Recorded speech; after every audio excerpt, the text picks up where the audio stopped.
if I was looking at 3 things that I would want to say, am I prepared in my business? I would want to look at, do I have a place to exit? Yes. If I need to? Yes. Do I have a place to go where it's safe internally? Yes. In case of a shooter, God Yes. forbid, or in case of a tornado? Mm-hmm. Anything else? A place outside for everybody to get together.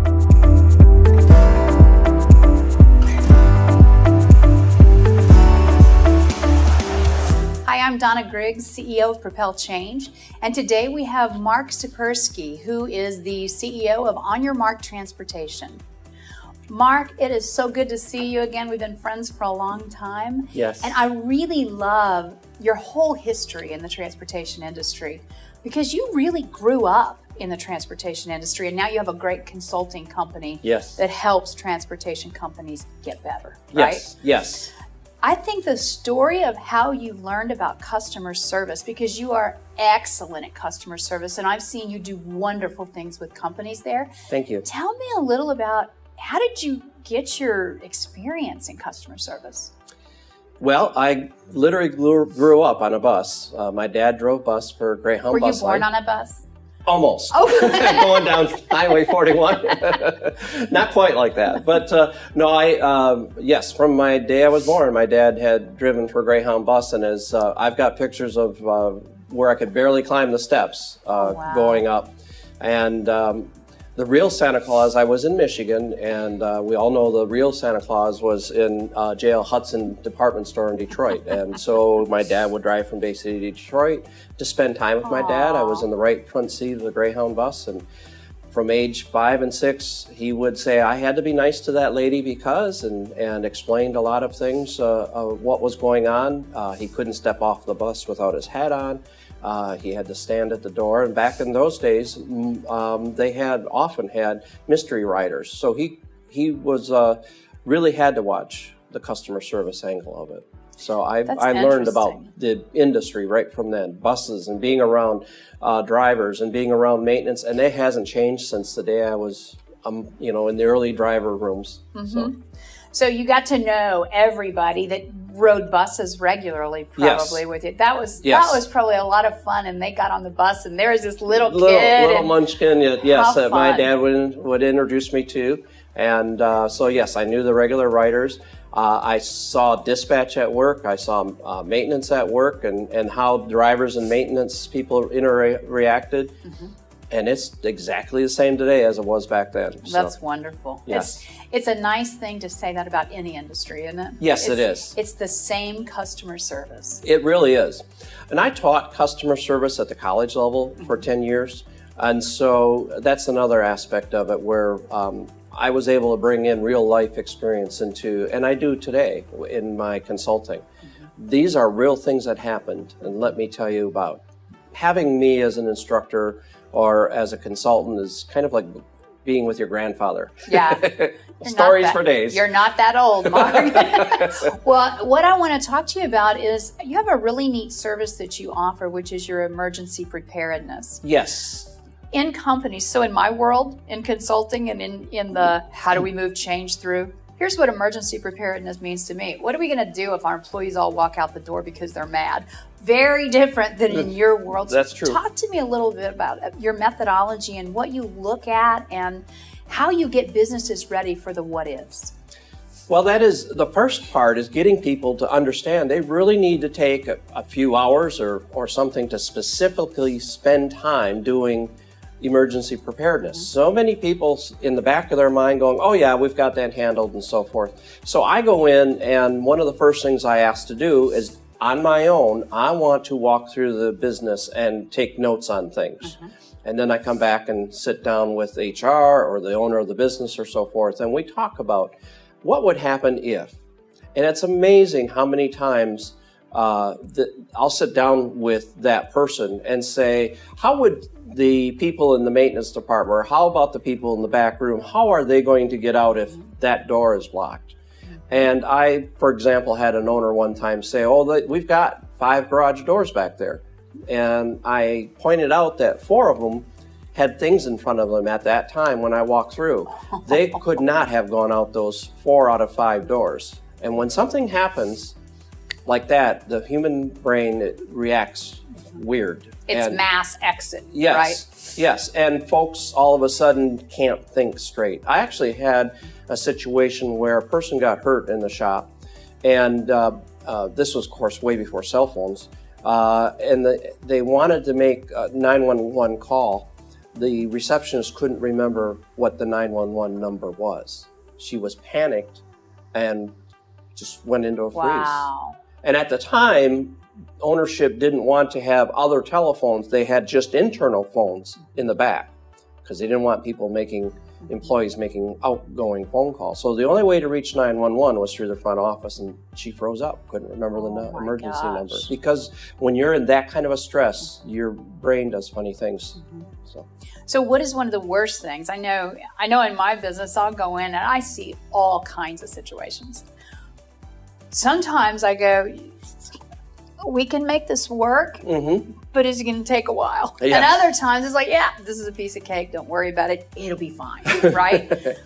When do you have those in your business? Well, we had a company-wide meeting in the boardroom, and I said, okay, right now, if there was a tornado right now, where are you going to go to? Or if there was a disgruntled ex-employee, or not even an ex-employee, but a boyfriend, girlfriend of an ex-employee, and they come in with a gun, where are you going to go right now? Somebody tell me. And a couple of them, we already know. We're going to go to the IT room where the computers are, and it's in the center of the building, and it's all good to go. And I said, well, that's good. And I said, so all of you knew that? And somebody was sitting here really quiet. And I went, you have something on your mind. And she said, yeah, we took the door off the IT room about a year ago because the computers was getting too hot and we had a problem. So we just took the door off that room, and everybody went, oh my. And so as much as all these people would have run to that room, and it would have been wide open to whether it would have been glass or anything that could have been. So we were able to sit down and say, the women's bathroom is also in the middle of the room, and it has a lock on the door. And so it's those kinds of things. You just really have to sit and think and talk amongst each other. So if I was looking at three things that I would want to say, am I prepared in my business?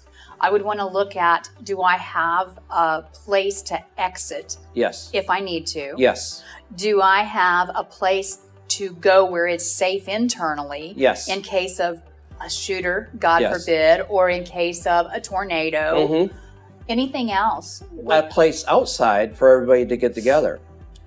So that if everybody scatters. The building is filling with smoke, everybody runs outside, and all of a sudden there are 3 people on the other side of the building. The rest of the company's on the east side, and the fire department shows up, and they're going, I think those 3 people are still in there, and they're looking for 3 people that are on the other side of the building. So if everybody knows that this telephone pole, this fire hydrant, this someplace outside away from the building, that's where we have to meet, and you do a head count. That's very important after. Do you have people put this kind of information in their employee handbook? I mean, if I get new employees, how do I know what to tell them unless I bring you back in? Well, and that's what I do is I train the trainer, I train HR about this not only has to be done now, and I show them how to do it and the things to cover and the things to look for. Part of what I do then is explain that you need to do this about every 6 months, a brief walkthrough, make sure that in your training for the new hire, that as they're being onboarded, they also know, here's a little pamphlet of what to do or not to do in an emergency. Just keep it in your top drawer and look at it once in a while so you know what to do. That's great, because in so many cases, again, I'm not thinking anymore because the emergency's in front of me. Yes. So it's get yourself muscle trained to do that. Excellent. One other thing I really like to point out to business owners and HR folks is to be aware of who the might be the grumpy employee who sometimes... Grumpy employees? Well, you know, once in a while there are employees that don't necessarily say the nicest things, and you might want to have a little bit of a monitor on your social media, what's going on, what's being said about your business. Because it's in events like these, when a disaster strikes, that the worst can come out. There was a company that a client of mine, they had a bus accident, and the driver ended up not being at fault, nor the company. But the moment that hit Facebook, other drivers were like, oh yeah, they do this all the time. I was expecting something like that happen. And all of a sudden, all the little bumps and bruises were right out there in the whole world saying, I knew that was going to happen someday. And it really never was the company's or the driver's fault. But that never occurred in social media, right? Right. In That social never media. got there. Right. Okay. So you need to have a handle so that you can be right on top of that and say, not in this case, and no, we have a great safety program, and be on top of it. You also don't want to slam the door in front of the media. And we talked about that too, what to do in case there is truly something where the media shows up on the front door. Who's the one that's actually going to talk to them? Mm-hmm. Because you ought to have one person be the spokesperson and a second person who's set up to be a backup in case that person is not there that particular day. So I think this is great information. And I mean, even if we don't bring you in, we at least have some do these things, make sure people are made aware on a regular basis, make sure new employees know what to do. Yes. So I appreciate those are great tips for any business. Thank you. So I also promised you that you could pick my brain about anything you wanted, which I'm ready, Mark. I'm ready. Okay.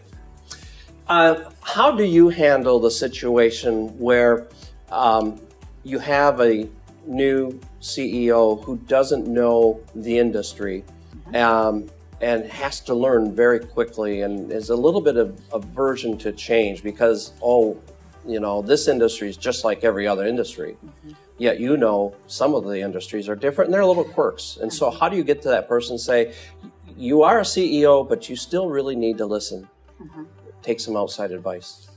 So that's a really great question, and it's got several parts to it. First of all, when you hire a CEO, someone is hiring them. That's true. You need to look for a CEO that is going to listen and is going to ask the question, right? Because if you got somebody who says, I was this in a bakery. Yes. And now I'm in transportation, well, that's a little bit different. So some of the questions in the very beginning that might even call some people for you are, tell me how you're going to get to know our industry. And what does that 30, 60, 90-day plan look like for you from several perspectives, one of which is understanding what our industry is. I think another piece, because there's a lot of companies who have no problem with bringing somebody else in from a different industry altogether, which I think is good because they have such a fresh set of eyes and they don't say, well, this is the way we always did it in this industry. So there's really, really value to that, but you still have to make sure that the person, if you are bringing in somebody from another industry, you get the sense that they will listen to people. And then you can set them up and you can say, this is what we're going to do. You told us in 30 days you want to do these things. We're going to put you with these experts. So you help guide that whole process rather than having that new CEO, in addition to all their other responsibilities, try to figure out who am I supposed to be talking to. Right. That's really hard. Yes. Another thing that we do is we use a tool called the Forte assessment, and it's really about communicating for productivity. And when you're looking at how am I talking to you and am I leading you and you understanding what I'm trying to get across to you. If you're understanding, it's going to show up in there because goals are being met. If you're not understanding, I'm going to see that what I'm trying to tell you or lead to and what is happening is two different things. I have to change my approach, not you. Yes. So that's another thing that we do with new CEOs or any leaders in any team. And it makes a huge difference because just like that, they understand each other much more quickly and much better. And you adapt to every environment that you're in. This shows that adapting and how you're moving back and forth. So when we're doing coaching with anybody, we'll give that to them every 30 days so that you want, how am I working in the environment and how am I being perceived? You want those to be exactly the same. Okay. And that's the goal. Okay. So that's probably two of the biggest things that I would say with a new CEO, and especially when you're looking from somebody outside the industry. That help? Yes. All right. Yes, thank you. So thanks, Mark. It was great to see you. I really appreciate all your information. And as always, we'll get together and have lunch and you can pick my brain all you want. I appreciate that very much. Thank you so much. Thank you. For more topics like this and to learn more about how we help our clients, please visit our website,